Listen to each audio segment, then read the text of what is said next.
This is Democratic Visions. Here's producer Jeff Strate.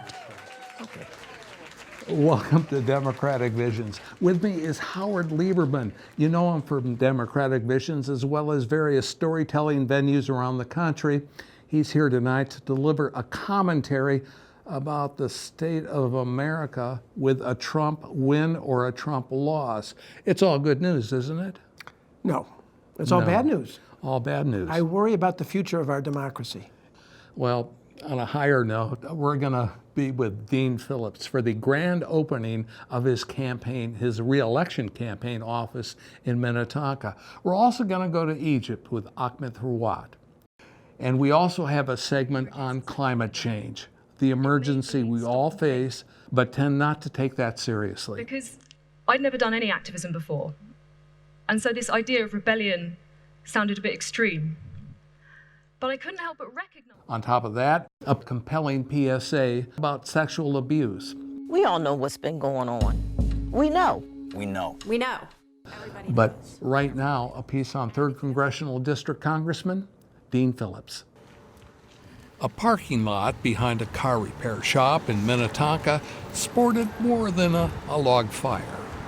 There was a chill in the Saturday morning air, patches of snow and ice on the asphalt. I'm ready to go, and thank you so much. The patio furniture and the gathered were saying, "We're not waiting for summer." Hey, everybody.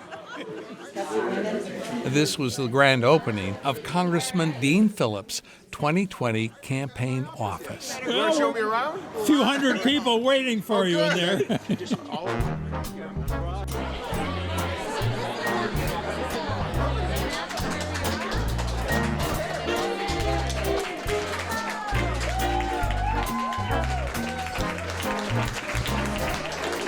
Good morning.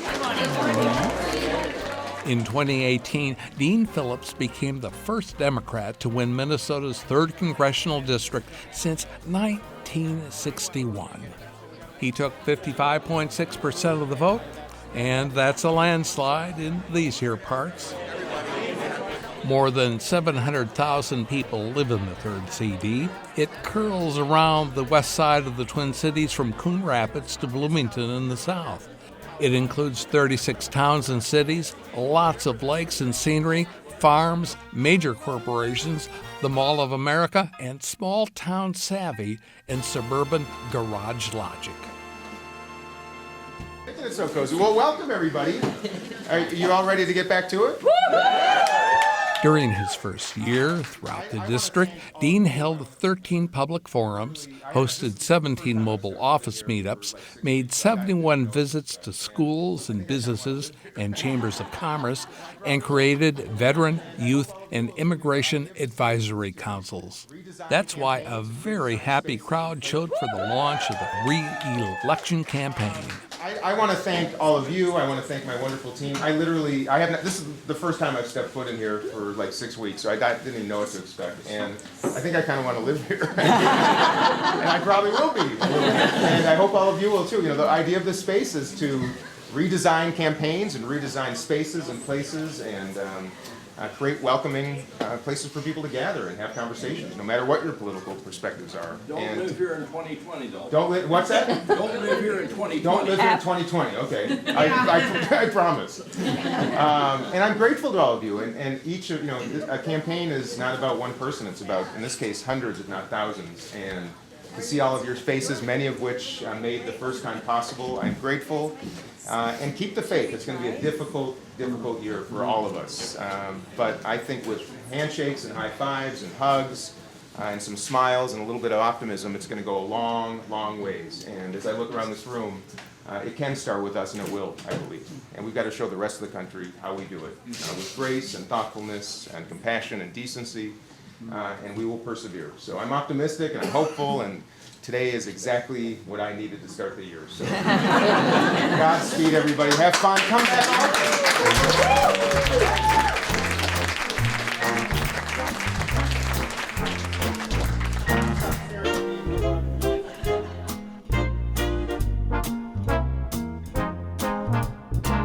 It's a 1960.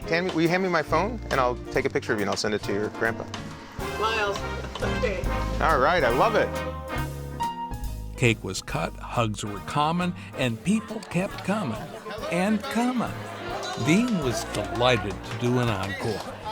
For those of you who were here when I made my remarks in the beginning, you can just tune this out because I'm going to say the same thing again, which is a hearty and heartfelt welcome. And I got to tell you, I didn't know what to expect when I walked in the room today. And you provided me all the energy I'm going to need for what promises to be a very challenging but hopeful year as well. And to all of you who made the first effort possible, I share my heartfelt gratitude. Thank you. Thanks for coming out today. I love my job, and I never imagined, thank you.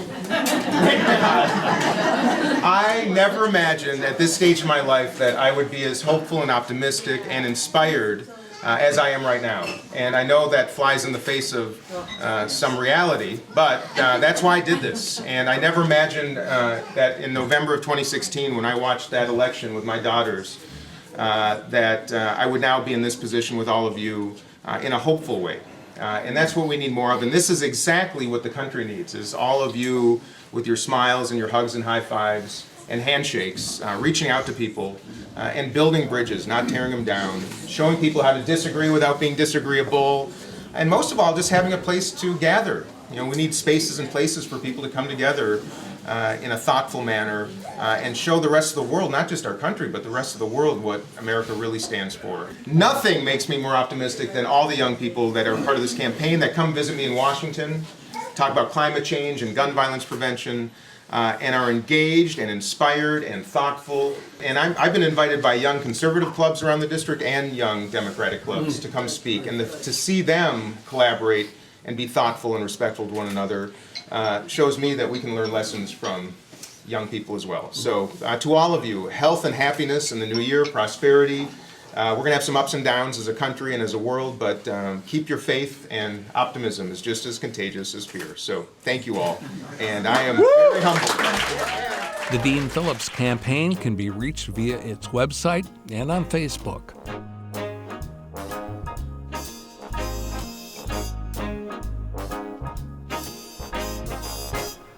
Our good friend and camera guy, Bill Sorum, covered the office opening for us. Thank you, Bill.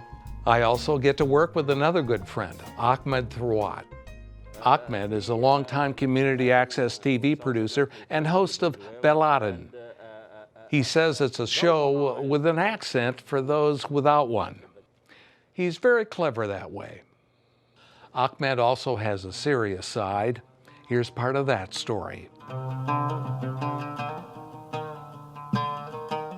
You're an Egyptian, I'm an Egyptian, and as many Egyptian, if you look deeply, deeply at their nature, wonderful, great people. Well, how Islam look at, especially Coptic in Egypt? People of the book, period.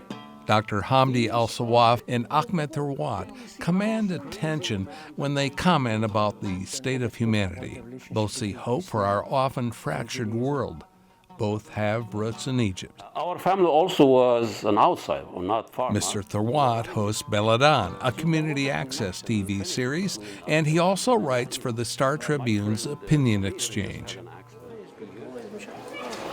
I'm glad you made it today. You happy today? Dr. El-Sawaf is the imam at the Minnesota Islamic Center in Northeast Minneapolis. He is also a psychotherapist, family counselor, and a popular speaker around the Twin Cities. The poorest of the poor. That connection between the Karyakos family and my family, because last August, Achmed interviewed Dr. El-Sawaf for a documentary.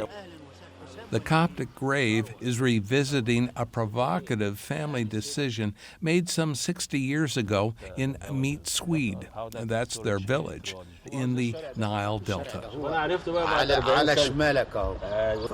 Yeah, this is one of our neighbors here. When Ahmed was a kid, his uncle Abdel Hafiz and Abdel Hafiz's best friend, a man named Karyakos, mutually decided to be buried next to one another in the same cemetery. The uncle was a Muslim. His friend was a Coptic Christian. And as you can see, that's his name. And you can tell right away his name is the Coptic name, Karyakos. and he died 1962.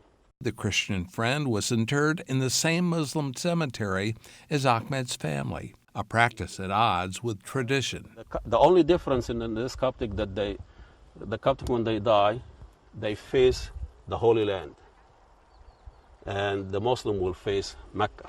The grave, as you can see, this is my dad, and this is... The Coptic grave wants to plumb the unusual interment for threads that might shed more light on what's important in life. They can live together, but they cannot die together.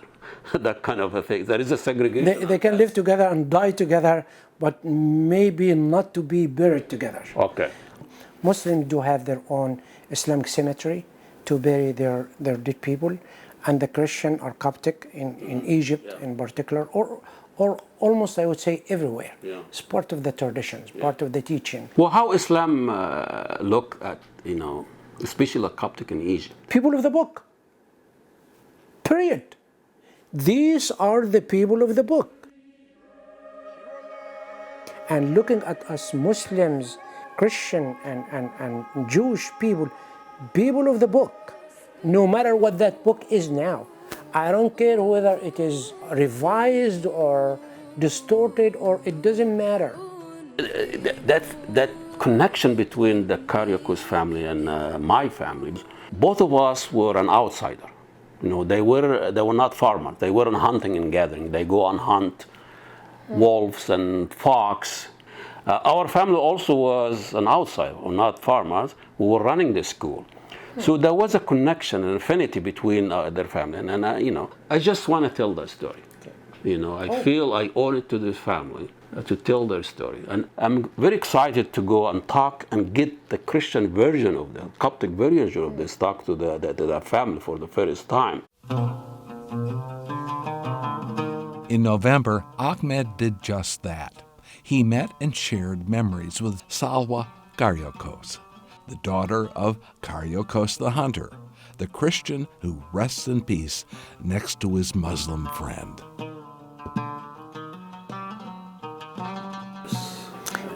A big difference, Ahmed, between your uncle and Karyakos. Both of them, and I'm sure many people around them, they were utilizing their innate nature without any complexity, without any other things to contaminate their nature when they are dealing with each other, first as a human being, second as citizen of one country, third as living together, and they never harm each other, okay? But when it comes to very sophisticated things, philosophy of this and that, this is what would really contaminate that relationship. Allahu Akbar, Allahu Akbar. Isn't it the Prophet of Islam while he was sitting with his companions? It was a funeral. It was a coffin passing by, and a dead person passing by, and all of a sudden he stood up, and his companion were kind of really shocked and surprised, telling him that, "Oh, Prophet of Islam, that dead person in his coffin is not a Muslim. He is a Jew. How come you stand up for him?" He looked at them and said, "Isn't he a human being, and he deserves me to stand up for him while he's passing by, while he's dead?" What does it tell us, Ahmed? People do not go, as I mentioned today in our Friday sermon, go to bits and pieces in here. They never go in depth to look at things in order to learn from it. Death is a sacred moment. I might be going off of what Islam is telling me, but it is my relationship with my Coptic brother. You're very welcome, even in your death, to be buried there in our Muslim cemetery, and it doesn't harm us, it doesn't bother us, it doesn't do anything bad between us.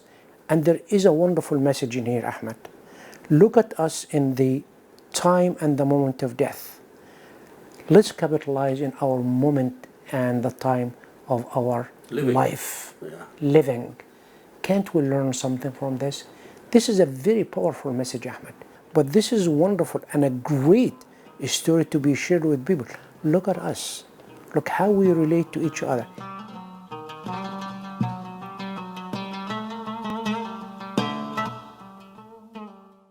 The Creative Coalition, a New York-based association of artists, has crafted a resonant public service announcement about sexual harassment. We all know what's been going on. We know. We know. We know. Everybody knows. Everybody knows. And if you don't know, Ask the person next to you. you have a friend, a daughter. a son, a mother. A mother? Do you have a mother? Ask them. Everybody knows. Everybody knows. Everybody knows. Sexual harassment and intimidation are wrong. Rape is illegal. If you're harassed or see harassment in the workplace, Tell a coworker. A friend. Keep telling people. Keep telling people. Keep telling people. Report it. Make sure everybody knows. Speak out. Share your story. Everybody knows. It's time for things to change. And we can only do that Together. Together. Together. Together. Together. Keep telling people.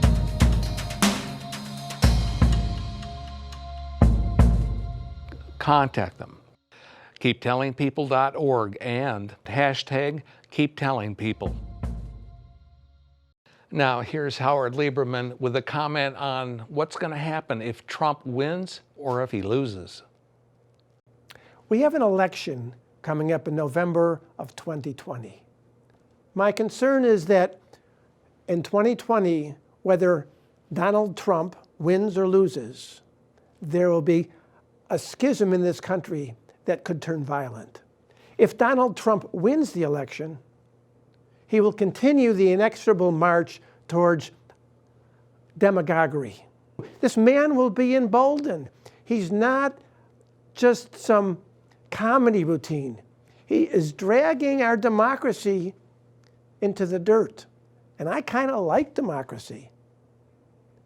But that's only one half of the possible equation. The other half is our side, my side, wins. Imagine we win the election, whether it's Bernie or Joe or Pete or whomever. What happens if Donald Trump says this was not an honest election?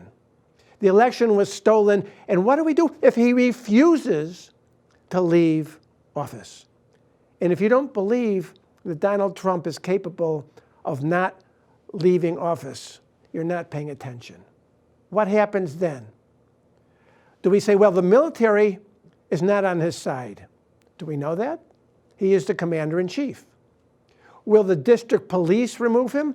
I believe that that could lead to violence and bloodshed and in effect, a civil war. And I don't see a way around this. I just don't see a way around this. If he wins, we won't accept it, and he will continue to dismantle our democratic institutions, the things that make this a democratic republic. And if he loses and refuses to leave the White House, there will probably be civil war. Be afraid. Be very afraid. You know, our political leaders continue to serve up very limp policies in response to our climate change crisis. We might hope that what we choose to do is to keep all of the promises we've made around the world to tackle climate breakdown. Surely, if we do that, the extra warming that we face is limited. Because surely, those pledges should keep us close to 1.5 degrees of warming, which is the threshold that science tells us we must not cross if we want to avoid much more dangerous changes in our climate. Rachel Treharne, who studies the implications of climate change in the Arctic, has become a first-time activist with something called Extinction Rebellion. The global environmental movement was formed in the United Kingdom in 2018. Treharne gave a TEDx talk last October in Oxford, England. As it turns out, if we do keep all of those promises, we're likely to see around 3 degrees of warming by the end of this century. A 3-degree world is a world where climate breakdown almost certainly will exact an unprecedented human cost. And this is a human cost which mostly won't be borne by you and me. It'll be borne by the most vulnerable communities and the most vulnerable people around the world. It's not something we can avoid by recycling a bit more or turning some lights out. It's a situation which requires leadership and ambition and transformative, equitable change. When I was younger, my answer to that question was that I would try and become a climate change scientist. I'll go out and I'll do research and I'll help everyone understand the scale of this problem, because then surely people will act. And so I went to university and I studied climate change ecology, and I spent the next few years doing research in the Arctic. The Arctic as a region is warming faster than almost anywhere on Earth. The consequences of this are already so significant that the Arctic has been described as dead habitat walking. And so, of course, everything that I saw in the Arctic, everything I heard from local people and from other scientists, every single new piece of research that I read left me feeling more and more alarmed by the scale and the speed of the changes we were seeing. The science on climate breakdown has been loud and clear for decades. Our politicians, business leaders, fossil fuel companies have heard that warning over and over again. Our problem is that they've chosen to ignore it. And that's the reason that today, in asking you to act, I'm asking you to rebel. By rebellion, I don't mean anarchy. I don't mean revolution. I mean peacefully and compassionately standing up and saying, this is enough. And this approach of peaceful, respectful resistance is the one taken by Extinction Rebellion. Extinction Rebellion is a civil protest organisation resisting the disruption of our climate and the destruction of biodiversity. The group has 3 core demands: to tell the truth about the climate and the ecological emergency, to act now, aiming for net zero emissions by 2025, it's just 6 years away, and finally, to go beyond politics, using a citizens' assembly to guide decisions around climate and biodiversity policy. I first came across Extinction Rebellion last November, less than a month after the group formed. At the time, I was writing up a piece of research about impacts of extreme events linked to climate breakdown in the Arctic. And although I was really passionate about that work, the knowledge that I was just another voice adding to that same message of urgency that's already been ignored for so long was leaving me more and more frustrated and confused and increasingly angry. And so when I saw videos of Extinction Rebellion activists blocking traffic, blocking bridges in central London, it made me stop and think. Because I'd never done any activism before. And so this idea of rebellion sounded a bit extreme. But I couldn't help but recognize that what I was seeing was completely rational. These were ordinary people, parents, pensioners, teachers, doctors, sitting calmly in the road and refusing to move. And they weren't doing this to cause disruption for the sake of disruption or to try and punish people just trying to go about their everyday lives. They were doing it because they also felt afraid or outraged or grief-stricken. But can a few people sitting in the road actually have any impact? Well, yes. Civil disobedience is an incredibly powerful driver of social change, and our history is full of people whose decisions to disobey have shaped the world we live in.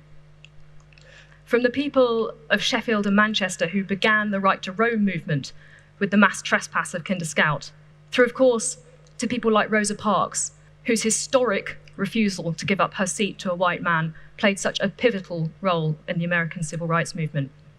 And on top of this clear potency of civil disobedience, I kept finding myself coming back to the same question. What is the alternative? What else is left for us to do?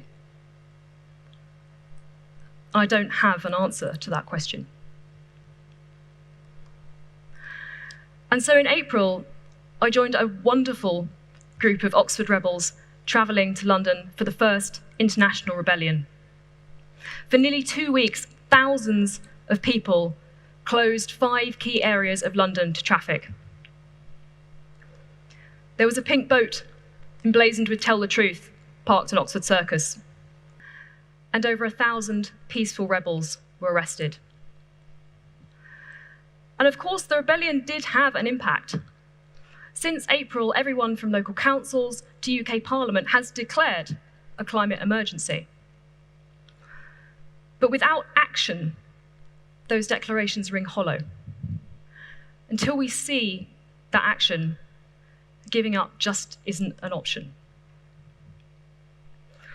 What that means is that every autumn and every spring, until our demands are met, rebels from all over Oxford and from all over the country will be back on the streets of London. We will still be calling on the government to tell the truth and act as if the truth is real. We will still be committed to act with peace and respect and thoughtfulness. And so I do have to ask you, will you choose to act? Because if not you, then who? And if not now, then when? Extinction Rebellion is based in London. Minnesota 350, Minneapolis Climate Change Action, or Yay Minnesota are based here in the Twin Cities. They're on Facebook and have websites. Shift into your Take Action gear now. So if you want to reach Howard, you can find him on Facebook, and also you have an email address? Of course. What is it? H. Lieberman, H-L-I-E, B as in boy, E-R-M-A-N, at Lieberman-Nelson, Nelson.com. But also Saturdays and Sundays, you can be found in downtown Stillwater at a coffee house that I rather like. It's called The Daily Grind, and I'm there every Saturday from about 9 to noon, every Sunday from about 9 to noon, and we get together with a group of us guys, although women are invited. We do crossword puzzles, we talk politics, and drink a ton of coffee. Crossword puzzles and coffee. But we only do the most difficult puzzles. Only the most difficult ones. Well, thanks for being with us. We'll see you next time on Democratic Visions.